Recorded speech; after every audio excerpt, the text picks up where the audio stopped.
Tuesday night, so you know what that means. Want some takes on what possibly went wrong during the men's soccer MAC championship last season? Can they sustain their first place position in the MAC? Plus, is there a concern for volleyball with MAC play right around the corner? Bobcat Breakdown is back, and it's the battle of the roommates, starting right now.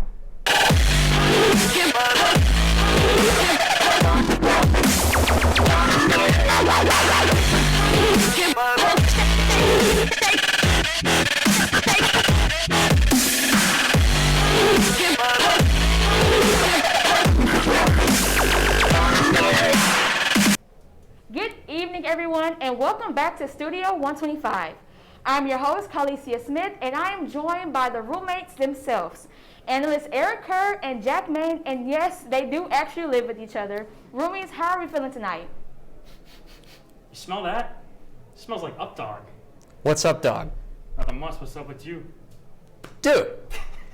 I'm ready to rock. Let's just go. Let's get into the show.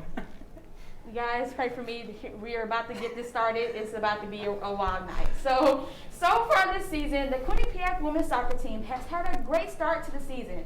3-0 for their volleyball overall record, with the exemption of 2 cancellations. But one particular win was the most historic one of them all. They beat Yale for the very first time ever. Guys, what do you think is the reason for the current success and the Yale victory? I think I should start after that horrendous of a joke to start out the show. So I'm going to say this. I think the offense has really been putting the pressure on their success, and that's what's been getting their W's, including their first one against Yale in the program's history. And not only can they score, but they can score early. I took a chance to read Ben Kane's recap article of the game, and he pointed out that Selena Salas scored the team's first goal in just 36 seconds of that game start. That's an impressive mark right there. You see that in the final score as well. They beat Yale 4-0. So they're going out there. They're getting those goals. Rebecca Cook still doing her thing, carrying the offensive stats from last season over. She's already had 6 goals this season. She had 4 goals last year. Granted, it was a shorter season, but she's already putting in that work on the offensive end as well.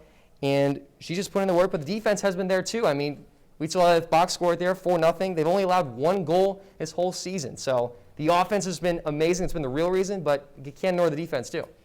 See, you kind of were wishy-washy there. I'm going to stick to my guns, my true Bill Belichick in me, and I'm going to say defense is the reason why this team is on such a hot streak right now. We can talk about Rebecca Cook, but she was named the MAC preseason player of the year, so we knew what she was going to bring to the table. What we didn't know was who was going to be starting in net for the Bobcats, because we know that there was time split there. This team brought in 8 new faces, right? And Dave Clark has no problem starting a fresh face. He did that last year when Meg got hurt, and he had to bring in the freshman to start in place of her. So with 8 new faces on this team, only 2 of them starting, I believe that is really telling these upperclassmen, hey, bump it up a notch, play your hearts out. Their offense is great, but we know what they're capable of because of the fact that they have the MAC preseason player of the year.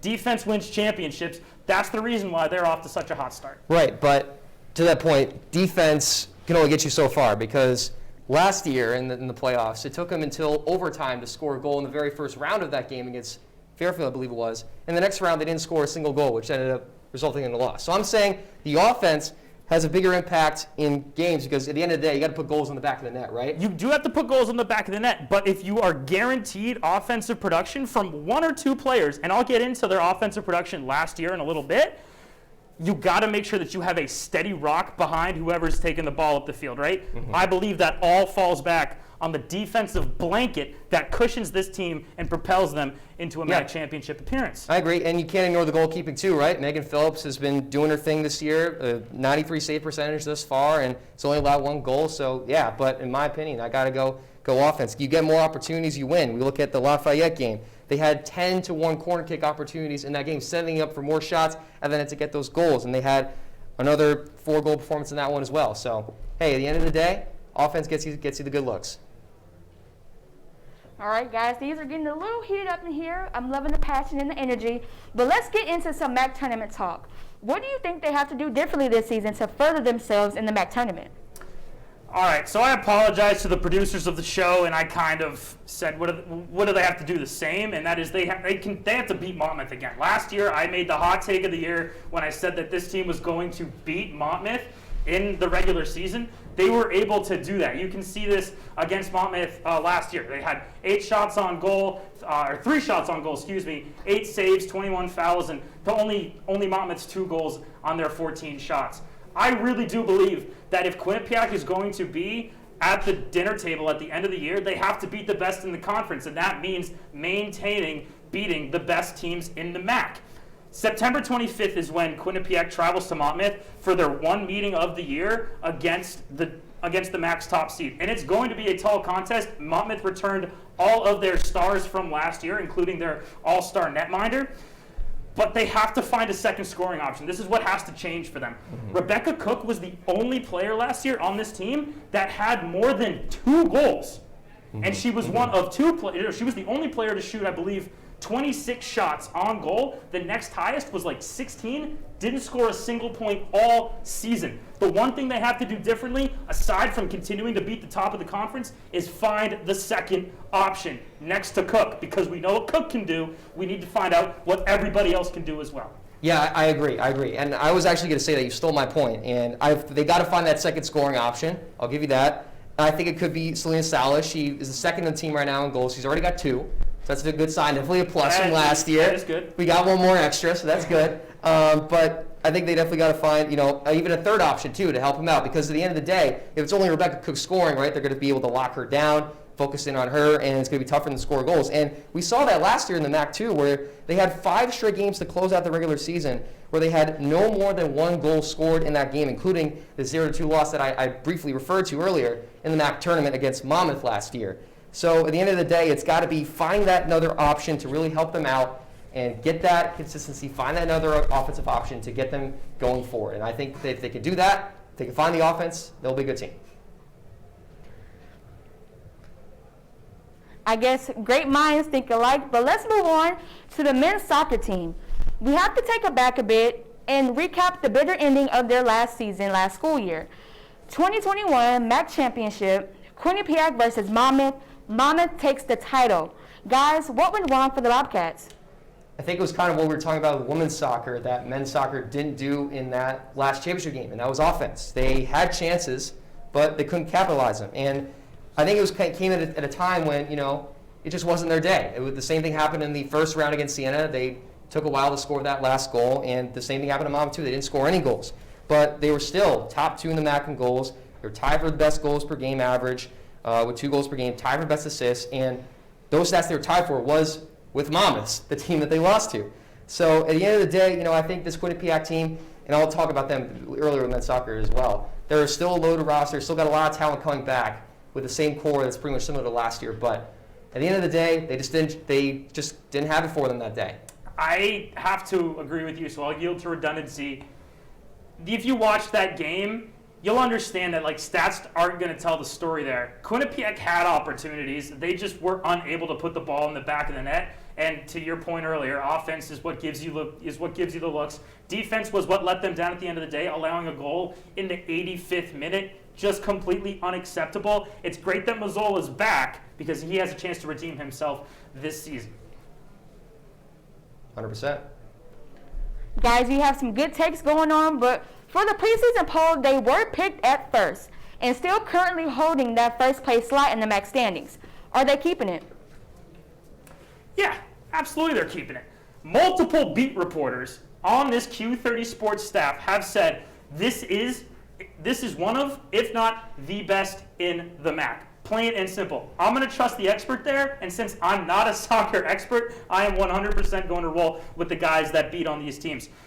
They have to be mentally tough. I cannot have flashbacks of what happened just last spring and watch this team fall apart. I believe they were in 3 big games. In my 3 years at Quinnipiac so far, they've been in 3 humongous playoff games. They've lost all of them on just not being mentally and physically ready to be that deep into the season. They have to just have it all secured up here before they perform out there. Yeah, I agree. And I think, we should wait a little bit before we kind of think that jump to them being remaining in first place, because they still haven't played any MAC games yet. They only played 2 out-of-conference games. Granted, they won both. Played at Boston College and UMass Lowell, took care of them handily. But I would like to see how they do on the road. Both those games are at home. They got Sacred Heart and CCSU coming up this week. I want to see how they do in that first before we really jump to those conclusions. I also, with that UMass Lowell game, was a little bit concerned because that was the same team that ended up beating Siena only by 1 goal, and it took them till overtime to do that. Mm-hmm. So, I want to see them play better against those kind of teams, the ones that we expect. Siena last year was second to last in the MAC in goals scored. So they're not a team that really should be competing with, for Quinnipiac actually really shouldn't be competing with teams like UMass Lowell if they're doing that to Siena. But, hey, it's the working out the kinks. It's working out the kinks, right? Like, we need some more guys to step up. Brock Austin, no goals, no assists yet on 4 shots. Same with Simon Hillinger, same with Luke Allen, some other couple players that still haven't registered their stats yet. So, hey, at the end of the day, it's just working out the kinks right now, still early in the season. Not too concerned yet, but I do want to see a little bit more before we make that conclusion. I am totally happy with how the defense has been playing because Luke Allen has been one of the rocks on this team along with Simon Hillinger in that backfield, making sure that nothing gets past Mazzola and the other Quinnipiac goalies. So I'm very happy with their win against UMass Lowell. I was there. I was able to see that game. And I know that UMass Lowell, they have won 1 game in their last 2 seasons or something like that. So to beat the bad teams, you have to beat the bad teams before you play the good teams. I love that they're beating the teams that they have to beat because it just shows that they're back. They're ready to be one of the contenders in this conference. Defense is there. Got to find the offense. All right, well, that wraps up round 1 with women's and men's soccer. We are going to take a quick commercial break, but don't go anywhere because when we come back, it's round 2 of the roommates. We're moving to the courts. Stay tuned.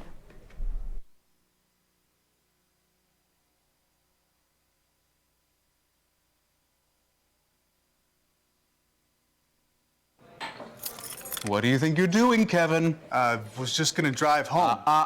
There are several warning signs present that you shouldn't be driving. Like hearing voices? Like your text-to-emoji ratio? Oh man, the selfies. Selfie, nailed it. We all have warning signs that let us know that we're probably not okay to drive. Mine is pretending to be your subconscious. Craig, come on man, let's split a ride home.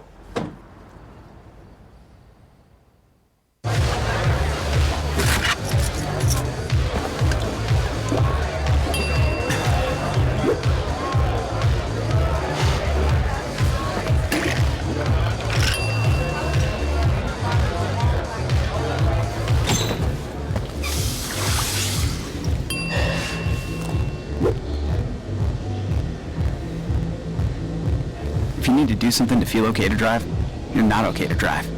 Don't drive buzzed. Multiple studies have shown that marijuana can slow both driver reaction and response time, which can be really dangerous. It's here. It's here. Wait. What? I can't drive. Why? My. Oh.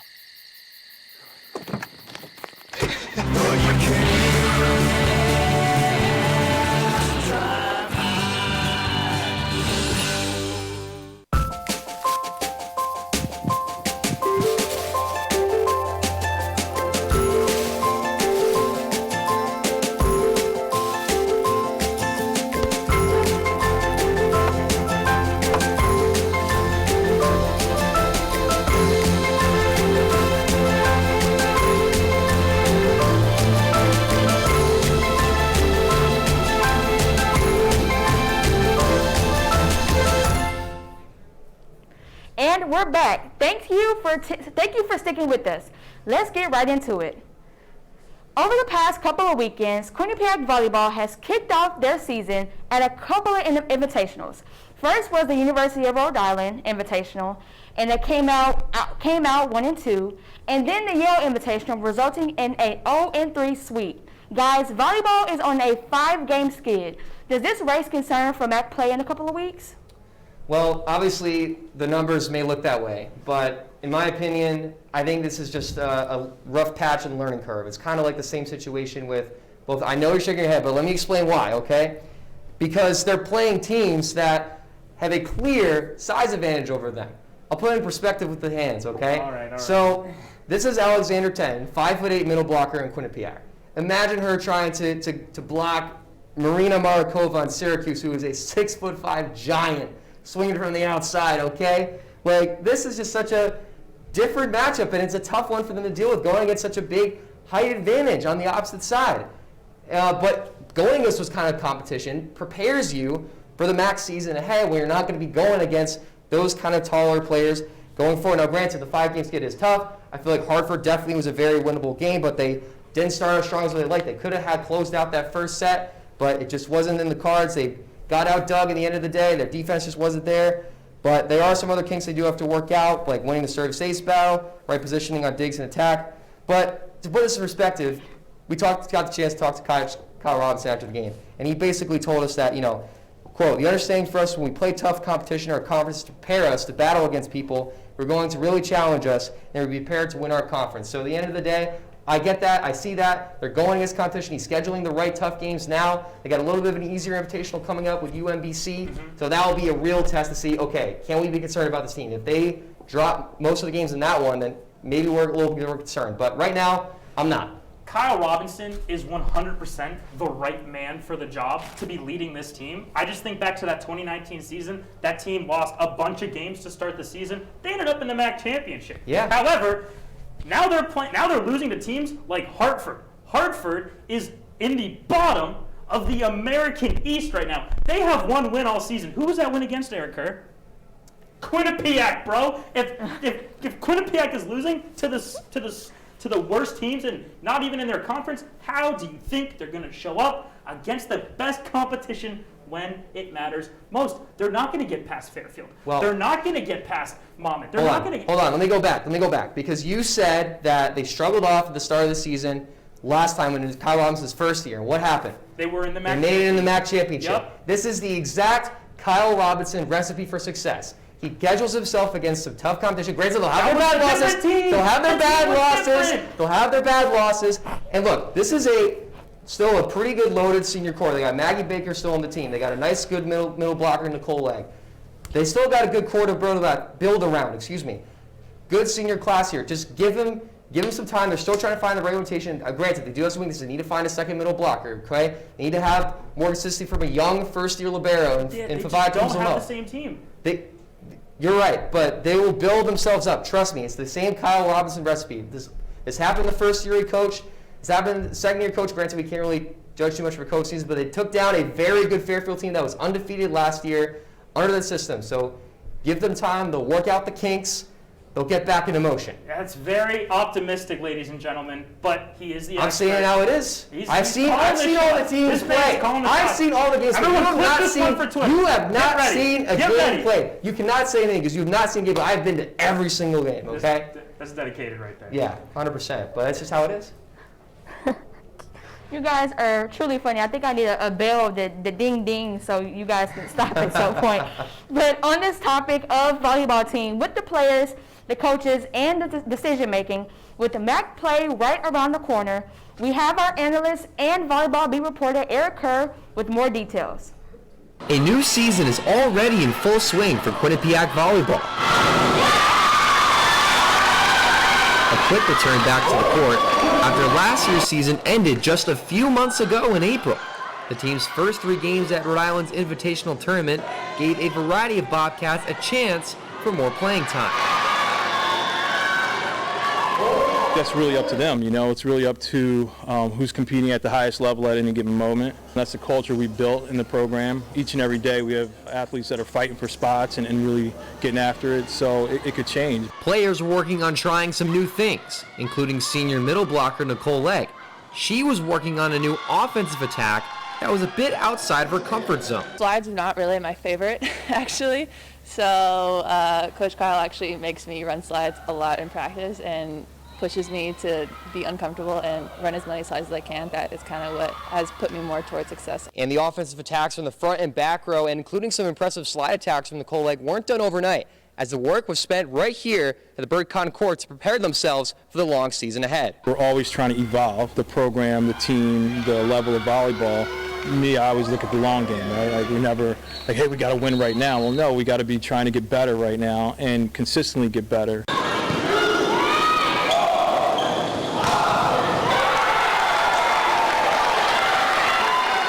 Playing through that noise from opposing Rhode Island fans by just Game 2 was something that was good for Quinnipiac to see sooner rather than later.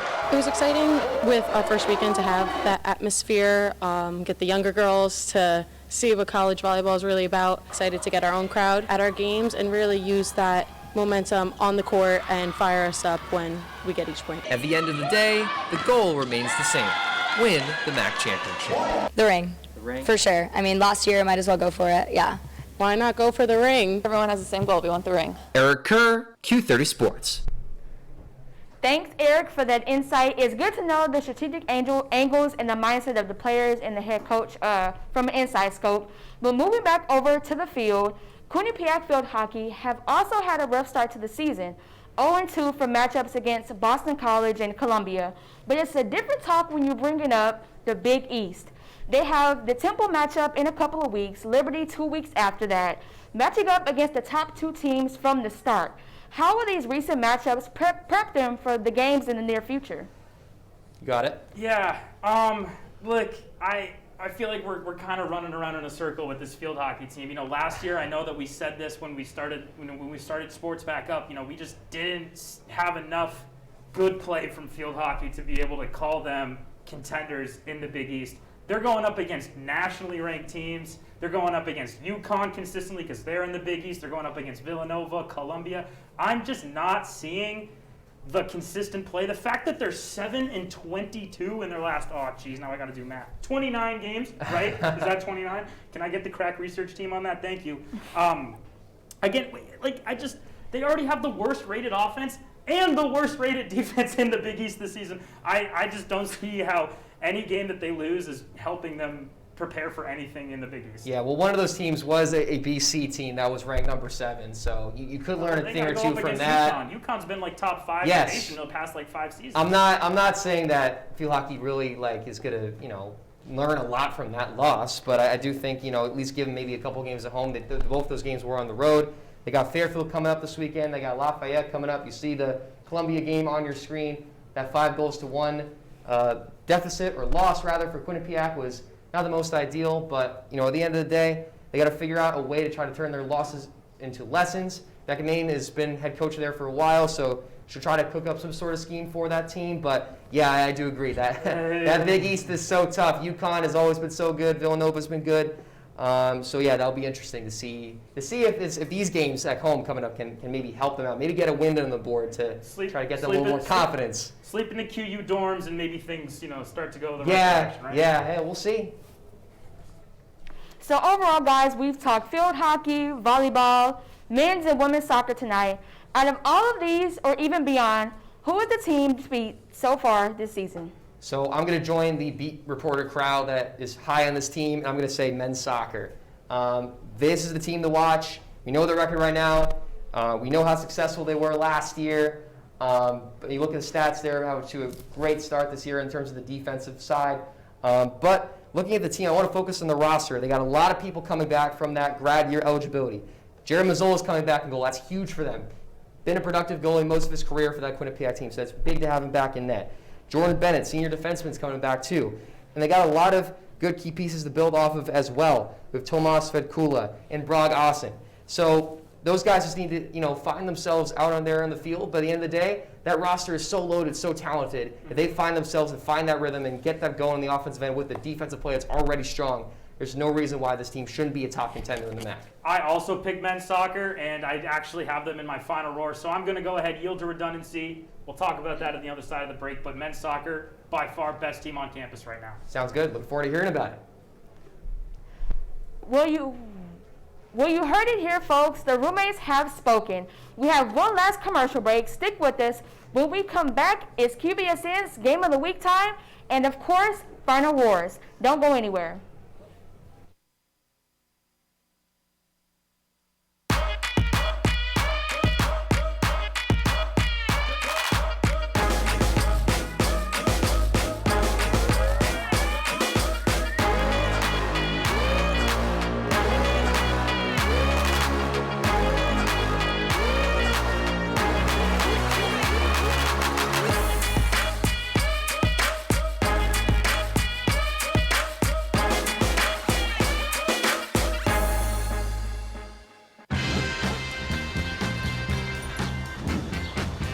When we adopt a shelter pet, we discover they're a unique mix of all kinds of things. Come on, Drew, spot on this last one.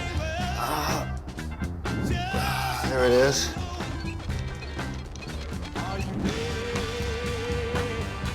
Keep going with it. Leo. They're a little bit of a lot of things, but they're all pure love. I know what you're thinking. I need a job. I need a new career. Well, I've been there. I've been there. I've been there. I wasn't happy with what I was doing. After high school, I didn't have a plan. I just wanted to start working. I got laid off twice, but you gotta keep going. You just need the right skills. Find an apprenticeship. I found a 2-year IT program. I found a medical course online. I'm now a consultant in the tech space. You have more options than you think. You can do this. You will find something. You will find something new.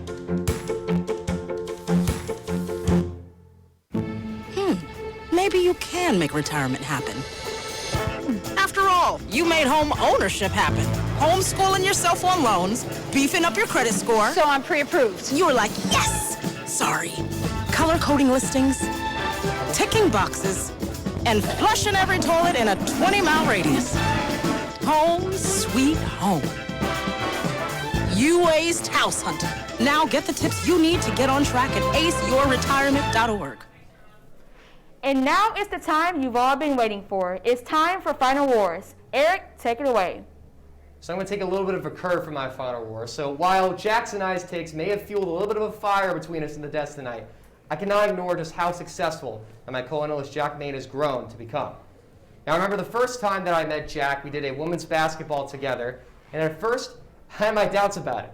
I would need probably a third hand to count the number of times he cut me off as a play-by-play guy, or couldn't tell the difference between a man-to-man defense or a 2-to-3 zone. But Jack, like all of us at Q30, grew to be better and better over time.